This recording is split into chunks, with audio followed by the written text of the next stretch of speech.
Welcome to the GTN show. Yeah, welcome. On today's show, we're talking about the Winter Duathlon and Triathlon World Championships, plus some interesting new tech. Plus, Mark and I discuss Ironman offering World Championship slots to the Ironman World Championships in St. George to athletes who haven't qualified. Plus, we have the usual news, reacts, and caption competition. So, let's get to it.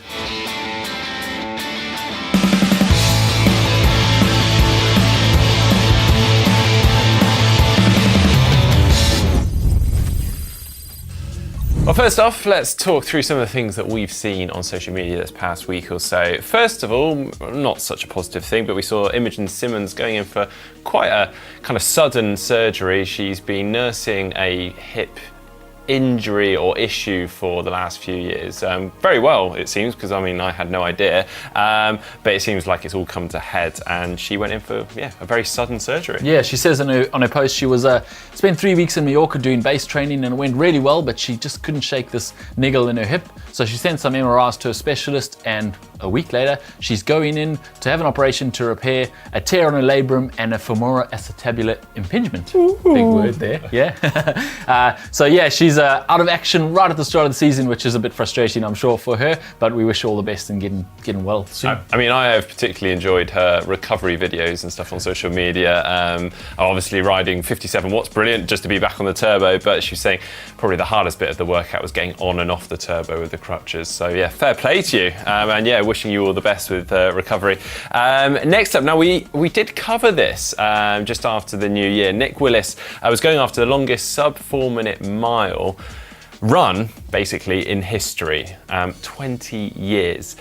So on New Year's Day, when most of us were probably nursing hangovers, he went for a sub 4 minute mile attempt, and unfortunately got agonisingly close but didn't quite succeed. Well, he's finally done it. On January 29th, he ran another sub 4 minute mile at the New York City Millrose Games in a time of 3:59.71. And interesting, just looking through his history on this website, it says he first ran a sub 4 during his undergrad at the University of Michigan in 2003 with a 3:58.15. Today, this last sub 4 minute mile makes it his 63rd time in his career to go sub 4, and obviously the 20th consecutive year. It's pretty impressive. That's amazing. Yeah, do you just keep going and going and going until you can't make it? He got very close this year to not making it, but I'm sure we'll see him attempting it again for 21 next year. This did get us looking at a few of the other streaks. We stumbled on this article with some of the other famous running streaks, and this one, Simon Laporte, 46 years of running every day.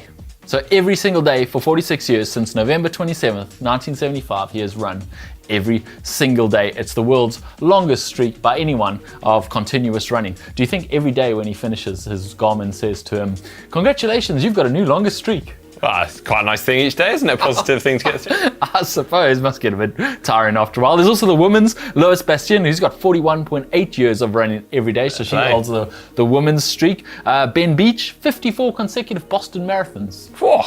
Which is That's good going. Pretty impressive. Yeah. I hope that wasn't affected by the COVID pandemic, but I'm sure they'll give it to him anyway. Alison Felix. Oh, yeah. 5 straight Olympic Games and medals in 5 straight Olympic Games. Yeah, hats off to her. Jeez. Impressive streak, that one. Not sure that one's ever going to get beaten. And finally, Carl Meltzer, a 20-year streak of winning a 100-mile race every year. Ooh. So 20 years, every single year, he's won a 100-miler somewhere. Hitting his 20th one this year with the Beast of the East 100-miler. So that brings his total of 45 wins over 100 miles over those 20 years, but one every year, at least one every year. One of the biggest things about that is just being robust enough to actually be able to do a 100-mile race every year for 20 years. Never have an injury or anything that's serious enough that takes you out of it. Pretty impressive streaks there. I don't think Mark and I are going to get any of those, judging by our recent training.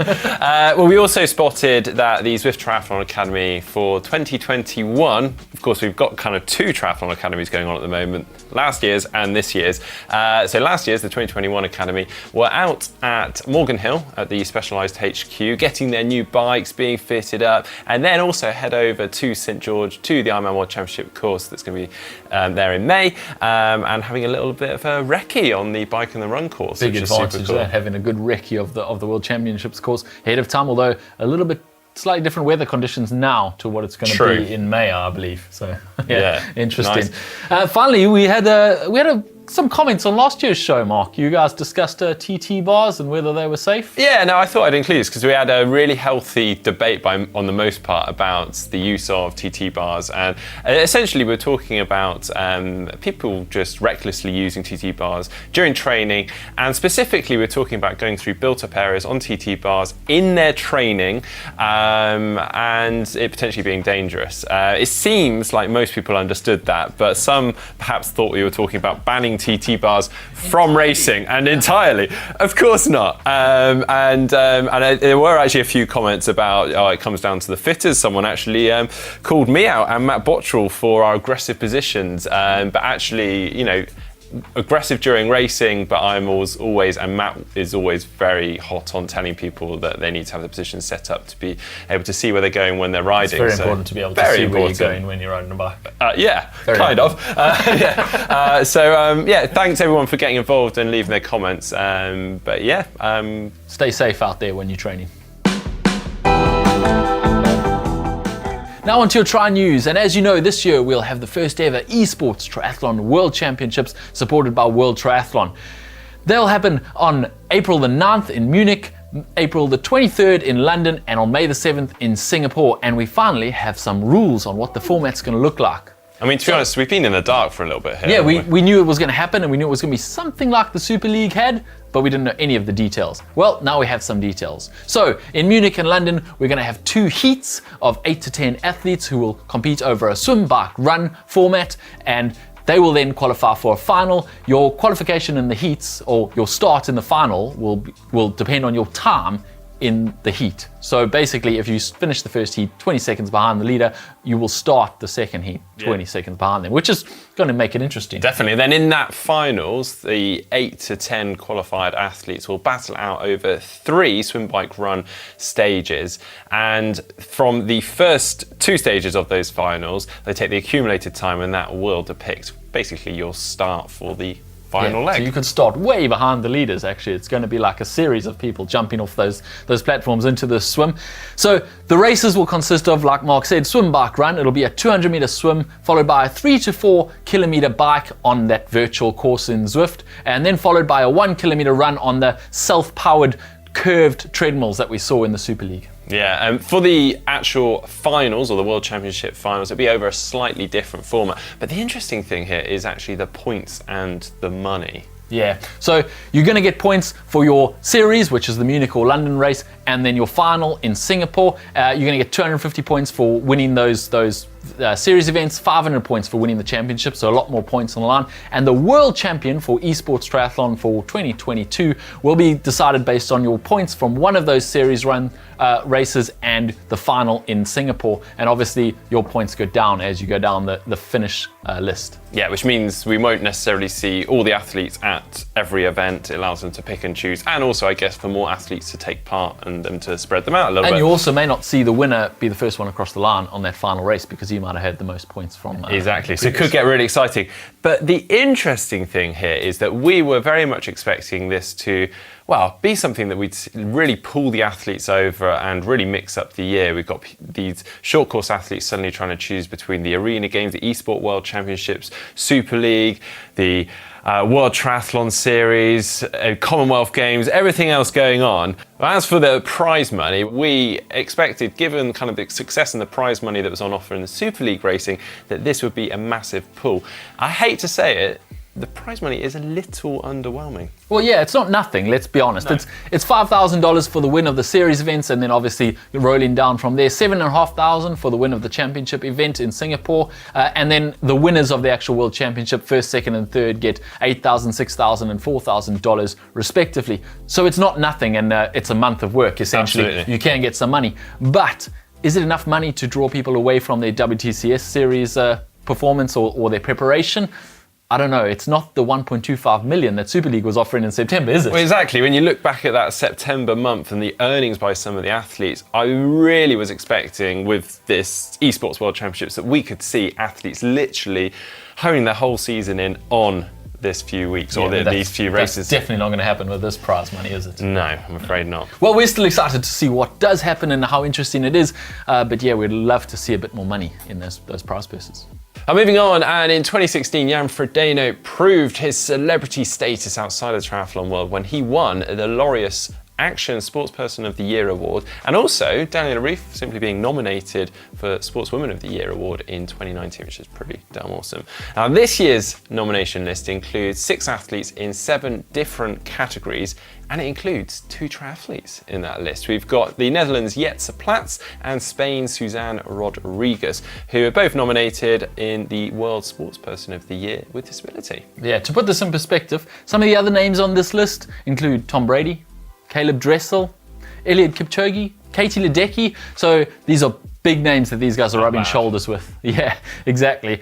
Susanna Rodriguez was actually awarded for her work as a doctor during the pandemic. She qualified as a medical doctor in 2015 despite her visual impairment, and then went on to win gold in the Paralympics in Tokyo in 2021. Yeah, and Jetse Platz defended his gold at the Tokyo Paralympic Games in the PTWC division, and then just 3 days later went on to win the H4 cycling category in the time trial, and then followed that up with another gold medal in the road cycling event. He's also actually won every world triathlon event that he's entered, and won every world championships between 2015 and 2019. Wow, very impressive. Well, congrats on your nominations, and we wish you all the best for those awards coming up.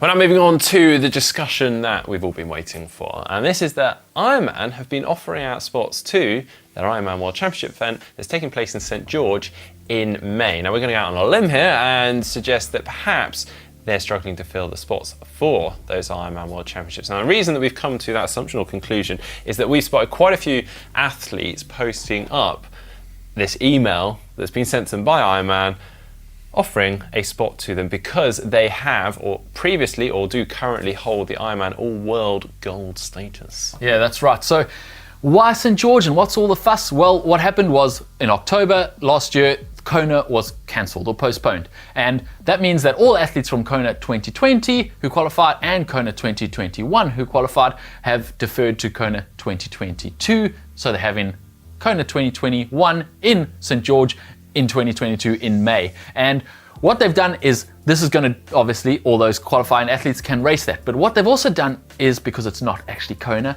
they've offered all these athletes the option to defer to Kona in October.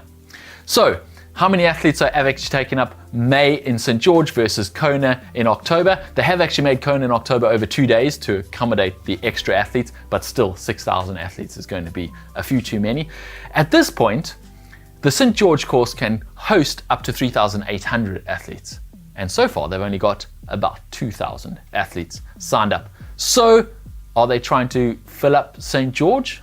It would appear so. It would appear so. How are they going about that? Well, first off, they're offering it to legacy athletes. So those are athletes that have done more than 12 Ironman events but never competed in Kona. And then they're also offering it to what they call legends, or the loyalty program. And that's athletes that have done 20 or more Ironman events within the last 10 years. But the difference being that they may have previously competed at Kona, but they still obviously seem to only have just over 2,000 athletes. Yeah, so then last week it seems they've taken the decision to offer it to their loyal customers, the All-World Athlete Gold status members, and it seems like everybody in that status got the email, although there were a few people on forums that said that they didn't get it and they were wondering why. Maybe their age group was already full. No one really knows. There was also an interesting thing where someone said that there was a little disclaimer that said you will be competing, but you will be in the Kuki division and you won't be able to actually win your age group, which apparently then later disappeared. So I think that was just an error and they're not actually competing. Or they backtracked very quickly. Yeah, maybe they just changed their mind when people kicked up. You wouldn't want to go to World Champs as one of the top 1% of the world and then not actually be able to compete in your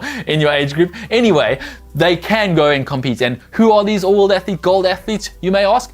Well, the All-World Athlete program is something that was created by Ironman. You're automatically enrolled in it. When you do an Ironman, you get what they call age group ranking points, and the top 1% in the world are called All-World Athlete Gold ranked. The next top 5% are silver ranked and the top 10% are bronze ranked. It's automatic. You don't have to sign up for anything. It's not a loyalty thing that you have to pay for or anything like that. You're just automatically ranked as an all-world athlete gold member, and these athletes have been invited to participate in St. George now in May. Yeah, so have Ironman done their most loyal customers and athletes are solid? Well, I guess these athletes are in the top 1%, so they're hardly going to diminish the field, are they? No, they're not. But then they didn't actually qualify. So should these athletes be there? The people that did qualify, are they going to get their backs up? Have they shot themselves in the foot by doing this? St. George is already not Kona, right? It's not going to have the magic of Kona. It's a different race, and maybe it's going to be a more fair race. It's got hills. It's got a different course that may be more spread out. There may be less drafting because of the hills and because the race is going to be more spread out. So maybe a more fair World Championships. The world champion is still going to be legit, but it's not Kona. So have they diminished it even more by now adding athletes that didn't actually even qualify for it? Well, as we say, I don't think they're going to diminish the field. However, I guess you could look at the flip side of this in terms of cherry-picking events. This could be an opportunity to become a world champion at a slightly lower field. Yeah, well, if so many fewer people are going, definitely it's going to be easier than it's going to be in Kona in October, where if we do the math, there should be more than 4,000 athletes as opposed to the normal 1,800 to 2,000 athletes that compete at Kona. That's quite a big field in Kona this year. So if you're looking to win your age group, now might be your opportunity. I mean, I just have to wonder how far they keep going. If not that many people take up this slot, or the all-world athletes take it, then where do they go from there? The gold athletes have until the 13th of February to decide whether they're taking their slot. And then what? Do they roll it down to the silver? And then the bronze. I might eventually get to you, Mark. I know. I did a triathlon once. Yeah. It was a long course for triathlon too. Yeah. Want to go to St. George? Yeah. Well, we'll be in St. George anyway, but Mark won't be racing. Now it's time for What the Tech. Starting with this from Archer. Now, have you heard of this before, Mark? I've never heard of Archer in my life. Well, it is a mountain bike thing, but no longer. Now you can use it on road and triathlon bikes too. So what it is basically an aftermarket make your bike wireless function. Okay. Yeah. Cool. So basically what you do is you mount this thing, the Archer D1X, onto your rear chainstay. It connects to your rear derailleur by a little cable and wirelessly connects to buttons on your handlebars somewhere, wherever you like to put them. And you basically turn any bike on any components into wireless. It works from anywhere from 2-speed to 20-speed rear derailleurs. It doesn't have a function to change the front derailleur yet, so you still need to keep that front derailleur if you're a 2x or a 3x bike. But if you're a 1x bike, basically you make your bike fully wireless without actually buying a fully wireless group set using this Archer D1X, and they've now extended their range so that it now works for road bikes, triathlon bikes. It used to be on just on mountain bikes, and apparently it's been well proven on mountain bikes. Now you can do it on your triathlon bike too. So if you're looking to DIY your Di2, go for it. I like it. That sounds really cool. I love a bit of tech like that. What the tech? Well, moving on, and we've all become quite familiar with Super Sapiens, those patches that we've seen on a lot of athletes' arms that will track glucose. Now, this has actually come from the medical world, from the brand Abbott, and they obviously developed that with diabetes in mind, and that was very popular for that. It's obviously made its way into the sports world. Well, they have apparently come up with a new product. It's coming under the name Lingo, and they've worked on a way of continuously monitoring lactate, alcohol, and ketones, which has become a bit of a buzzword of late. So yeah, it's coming under the word Lingo. I say this all quite loosely at the moment because it's sort of been leaked. It was leaked at the Consumer Electronics Show in early January. There's not much in terms of details and the technology that's involved, but we should see it hopefully coming in next year, which is quite cool. And weirdly was asked about this the other day. Oh, is there a way of continually monitoring It's pretty lactate? useful for an athlete. I mean, if you've ever done lactate testing or seen lactate testing, you've probably seen it on some of Gustav's or Christian's stories where they prick in the ear, taking a little drop of blood. Essentially what they're doing is much like glucose testing. They testing the lactic acid at that exact moment in their blood so they can see where their threshold is, and suddenly the lactic acid spikes. And now you won't need to do that finger prick. You can actually see why you go in as you increase your thing, where you hit that threshold and your lactic acid spikes. And I'd imagine the technology will be there to link it up with your Wahoo head units, for instance, and you literally be smashing up a climb and seeing your lactates just climbing. I mean, it'd be quite... you see when it gets to a threshold, you're going to have to slow down now. You're going to burn out. Yeah, pretty interesting.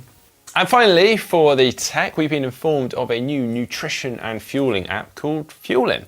It's been developed by Scott Tyndall and Jonathan Lee, Scott being the former head performance nutritionist for Toronto Maple Leafs in hockey, Team Oracle USA, and within professional rugby. Now, the idea of the app is it brings professional nutrition advice alongside your training. It does that by syncing up with Training Peaks, today's plan, and essentially pulling your training into the app, and then with that it allows them to provide personalized nutrition plans tailored towards your weekly structure and program. Pretty useful for a busy athlete trying to fit it all in, and generally the first thing that you forget is to prepare your meals or look ahead to what you're going to eat. Yeah, exactly. So pretty useful app. I think we'll have to experiment with it, I suppose, and see what it does. But definitely has legs. It's a good thing to bring. I'm definitely guilty of not planning what I eat before and after training. No, exactly. I think that's the thing. It's not, I mean, we will still eat. Obviously, our body's shouting for it. Never had a problem with eating. No, it's planning ahead and preparing what I'm going to going, oh, actually, I've got this big workout on Thursday and I need to get this fuel in. And by the app's quickly going to show you that, and you'll plan ahead in your weekly shop. Exactly. So watch this space, we'll definitely get stuck in. Now, a couple of weeks ago, we also offered out a very exciting prize. It was a year of AI coaching within Humango for you and a friend. Yeah, and we now have the winners to announce. So our winners are Duran Rules, Alberto Centeno, and Mika Safiencia. So we'll get hold of you shortly and let you know about how you can claim your prize, a year of AI coaching from Humango. I'm actually using this app right now, Mark. Oh yeah, how's it going? Well, to be honest, the app's doing a really good job. I'm not doing such a good job myself. So it's probably updating and saying, exactly. It's going, come on, get to work. Yeah, no, it is good. I started signing up. I signed up. I'm doing a half marathon, and you can follow along. We will definitely make a video on how it goes. I'm doing a half marathon in a few weeks, and the AI is coaching me. Yeah, you probably shouldn't have signed up to the AI just as you were about to go on holiday. Yeah, exactly. That's exactly what happened. I signed up. I said, right, this is what I want to do. This is my goals. And it said, right, get cracking with this. And I said, okay, I'm going on holiday. And then I kept going. Only did half that session.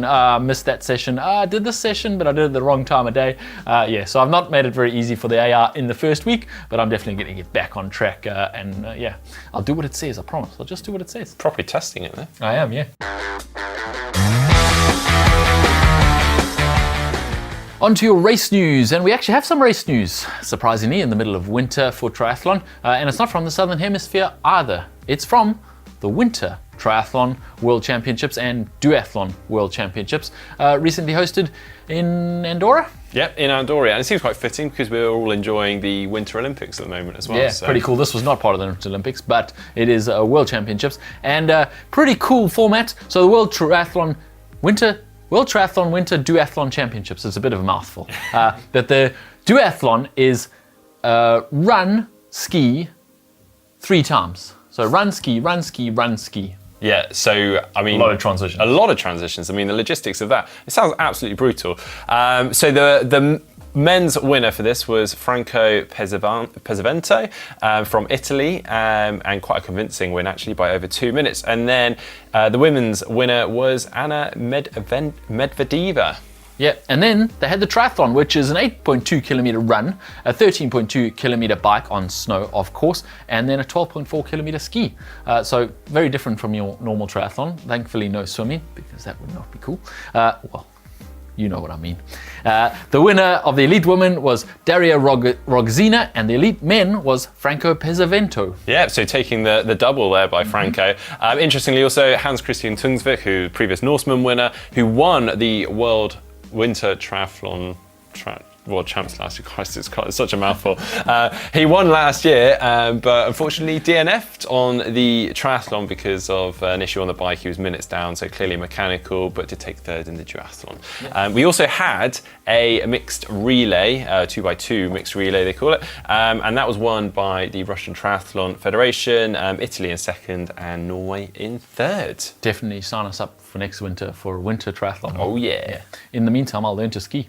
Yeah, that's probably be a good starting point, James. Yeah. All right, now it's time for our caption competition. And last week we had this image of a triathlete pushing up. Yeah, with quite a big space around them, which made it even more hilarious. So great captions coming in. First up from Stefan de Vaughan. The least you all could do is help me find my contact instead of standing around. And on a similar vein, Craig Beale said, I left my prescription goggles at home. Am I definitely in the right place?